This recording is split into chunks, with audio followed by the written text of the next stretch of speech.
Hello dear student, কেমন আছো? I hope প্রত্যেকে ভীষণ ভালো আছো। স্ক্রিনের ওপর সরল সুদ কষা চ্যাপ্টার একটা অঙ্ক দেখা যাচ্ছে। যে অঙ্কটা কি বলেছে প্রথম আমরা মন দিয়ে পড়ি।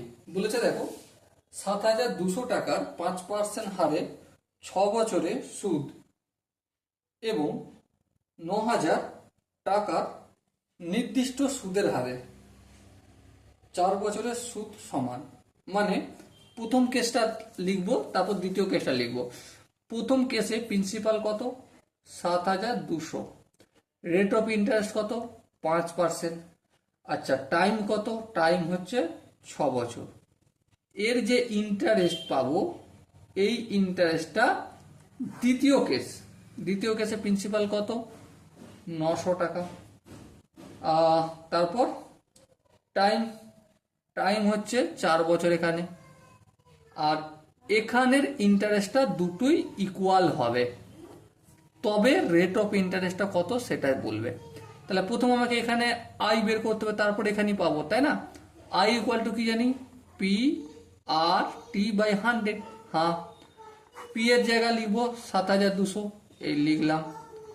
আর এর জায়গায় কি লিখবো? 5 লিখবো, এই 5 লিখলাম। টি এর জায়গায় টাইম 6 লিখলাম বাই 100। এই শূন্য কাটলো। হ্যাঁ, 5 একে 5, 5 দুগুণে 10, 2 একে 2, আর এটা 3 দুগুণে 6। বেশ, 72 গুণিত 3, 3 দুগুণে 6, 3 7 21। তাহলে কত ইন্টারেস্ট হলো? 216। এখানেও সেম 216ই ইন্টারেস্ট হবে। ওকে, সেবারে ফর্মুলাটা এখানে আমি লাগাবো, I equal to P R T by 100। হ্যাঁ, আর ভ্যালু কত? 216 পেয়েছি। হ্যাঁ, 100টা রয়েছে ভাগের আকারে, অপোজিট সাইডে আসলে গুণের আকারে। পি কত? দেখো, পি এখানে বলে দিয়েছে 900, লিখে দিলাম। টি কত? টাইম 4 বছর, ভাগের আকারে লিখলাম। আর আর কত এটাই জিজ্ঞাসা করেছে। তাহলে এই শূন্য এই শূন্য এই শূন্য এই শূন্য কাটবে। হ্যাঁ, কাটলো। এরপর দেখো কিছু যাবে কাটাকাটি। হ্যাঁ, যাবে।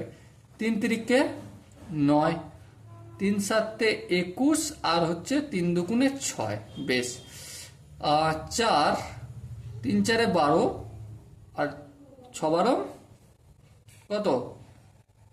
6 12 72, কেটে গেল। তাহলে 6 হলো রেট অফ ইন্টারেস্ট।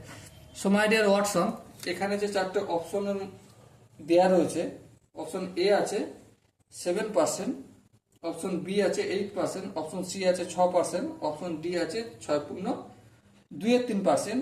সো সঠিক আনসার কোনটা হবে? Obviously option C is the right answer.